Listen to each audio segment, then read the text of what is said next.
At the beginning of this Premier League season, 2023-2024, no one thought that Arsenal playing Aston Villa would have been one of the biggest games that everyone would want to obviously go ahead and obviously watch. But guess what? With just 15 games played, it's gonna be one of the hugest games that Arsenal need to obviously win to see to it that they obviously go ahead to obviously consolidate their lead of the Premier League season of 2023-2024. Welcome to Rokani Media Football. How are you guys and where you watching us from? This is the channel that brings you your latest news from all football teams apart from Man United. If you want to see what United is all about, follow up on the channel as United Matters channel, and that's where I'm always to obviously give you the latest news and information as far as everything is concerned. But understand that Arsenal versus Man City at Emirates was seen as one of the biggest games that Arsenal we are supposed to obviously overcome. But this time round, sorry about that. But this time round, Arsenal has yet another hill to obviously overcome, and it's all about Aston Villa. Aston Villa have gone ahead to obviously make their home a killer. Yesterday, they went ahead to win 7 consecutive games at home in the Premier League. That is Aston Villa for you, and they are being coached, all managed by the former Arsenal manager that was sacked, and Mikel Arteta replaced him. That is Unai Emery. Rokani David is my name. Don't forget to subscribe because you want to hit 20,000 subscribers before the end of this month, and that's why we call upon you guys to go on and do the needful and obviously subscribe to this channel. As we come into this game, Aston Villa is really on a high. They're really having very deadly players: Douglas Luiz, McGinn, Boba Kamara. They're having Diego Carlos, that central defender. Moussa Diaby looks like he's going to be back in this game. Ole Watkins, you know, Bailey. They are really having some good players that could fit in any of the teams in the top 6 of the league. And they are third on the Premier League table with 31 points, meaning that they are 5 points behind Arsenal. That is Aston Villa for you, and meaning that they're also going to come into this game when they know that if at all we beat Arsenal, we are going to reduce the point gap. That is it. Arsenal will be able to reduce, Aston Villa, if they beat Arsenal, they'll reduce their difference from 5 to 2, as they did against Manchester City. And they're going to be having a very pumped up crowd because they went ahead to batter Man City. Remember, they had 22 shots and Man City had only 22, and Man City had only 2 shots. So it shows you that they're really charged up to come into this beautiful game of football. And Arsenal obviously going to come into this game after Liverpool have gone ahead to play. And if at all Liverpool play against Crystal Palace and they beat them, they'll go on top of the Premier League table. You know, Liverpool is having 31 points.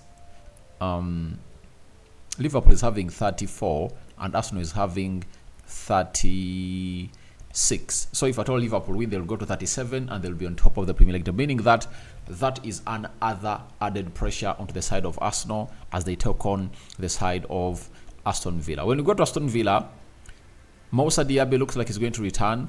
He has been out for like a week. But Bertrand Traore is out, is having a muscle injury. Emiliano Buendia is having an injury. Tyrone Mings is having an injury and won't be available on Saturday. You know, so Matty Cash might also find himself will return to play for the side of Aston Villa, but the rest of the players are readily available. Now, when you look at Arsenal, Tomiyasu has gone ahead to join the queue of the injured players at Arsenal. Emily Smith-Rowe, Fabio Vieira, Thomas Partey, Julian Timber, all those are really out of this game. And the most annoying bit of it all is that Mikel Arteta is not going to be on the touchline to obviously manage this game. He's going to manage it from the stands, and Albert Stuvenberg will assume the managerial duties at the Villa Park on a temporary basis. You understand? I think I've gone ahead to give you a recap of this game. Arsenal comes into this game after winning 4-3 away at home at Luton Town, and Aston Villa beat Manchester City by 1-0, scored by Leon Bailey. Now let's go into the game of football and see how things are obviously going to pan out on how my predicted starting 11 for this game is gonna look like. The system that Arteta is gonna play is going to be a 4-3-3. That is it. It's gonna be a 4-3-3, and they come up to have David Raya in between the stitches. However much went ahead to make big mistakes, 2 mistakes that led to Arsenal conceding 2 goals. I don't see him being really benched by Mikel Arteta. Arteta is obviously dying on his decision. That is it. Whether he continues to make more mistakes for Arsenal, God knows. Whether Arteta will make a decision later to bring Aaron Ramsdale back in the goal, but David Raya is the main man as per now, and he's really not having the best of the season at Arsenal. So he's going to start in between the stitches. And this time around, he needs to be up to his best, because Aston Villa will come at him like rain, you know, being chased out of heaven. That is how Villa will come in through, because their attacking force is really huge. Oli Watkins, Bailey, you know, Douglas Luiz can shoot from anywhere, you know. They're really having a good team.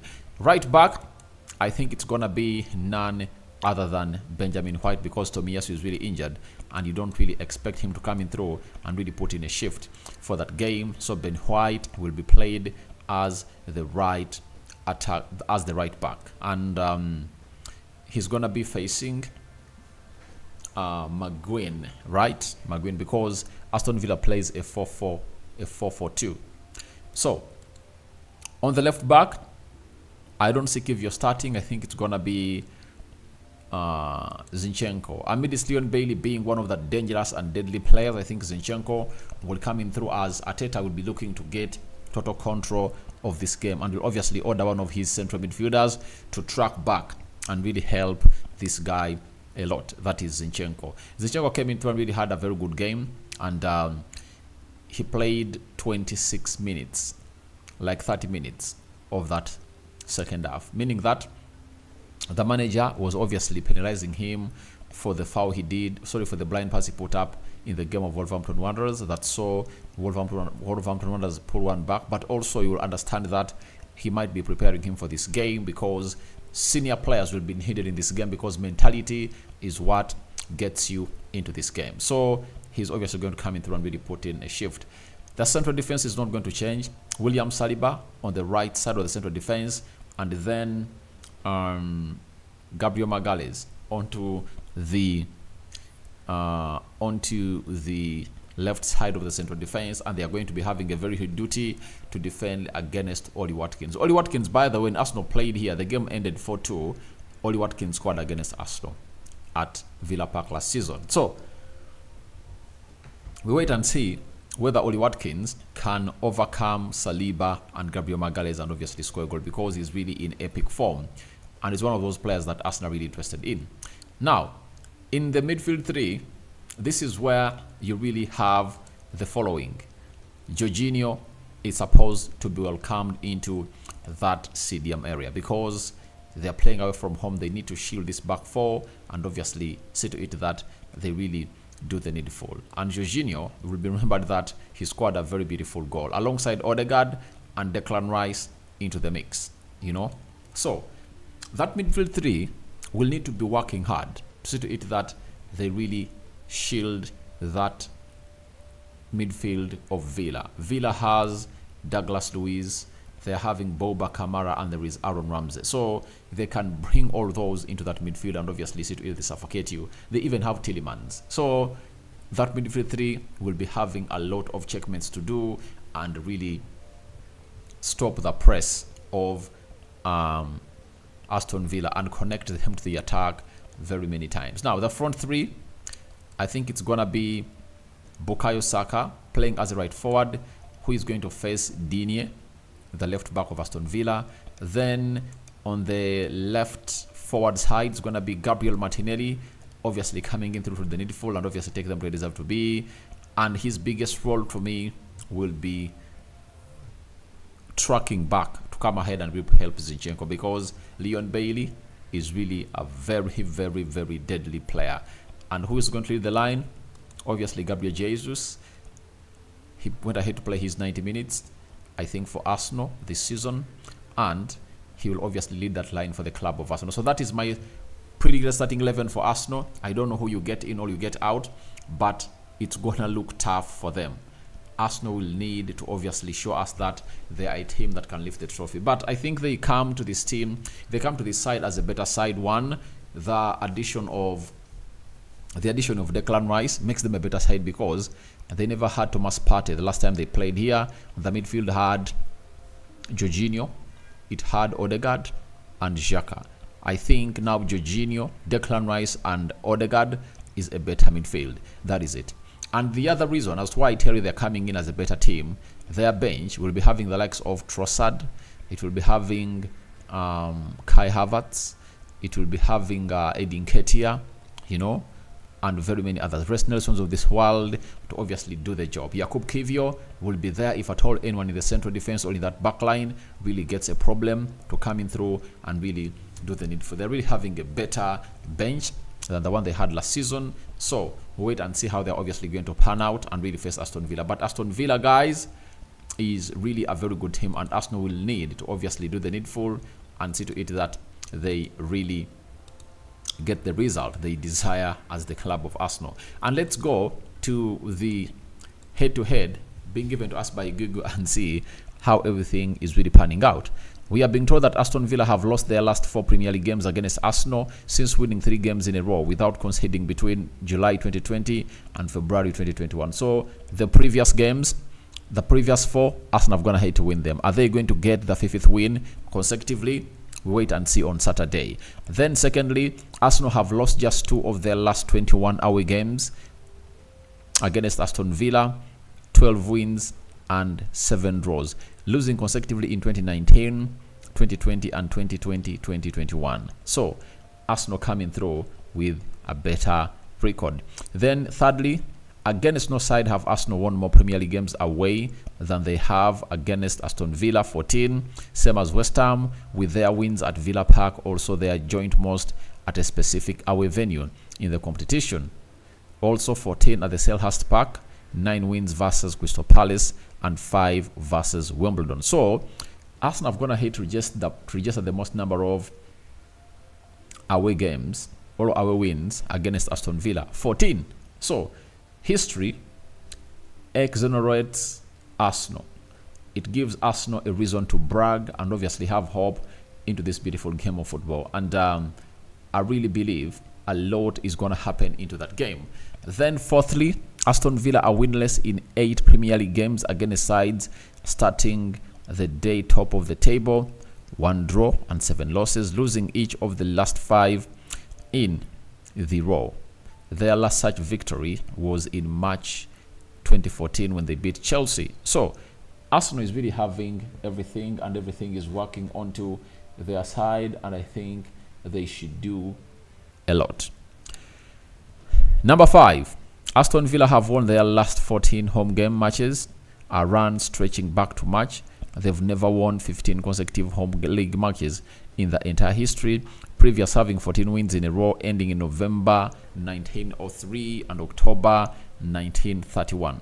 That is Aston Villa for you, and that's what you'll ever get in here. And that's why I tell you that when you really come in through and obviously be part of this channel, you'll get lots of stories like this, and they'll keep flowing, and stats will obviously come in through. So there are some battles we are obviously going to enjoy.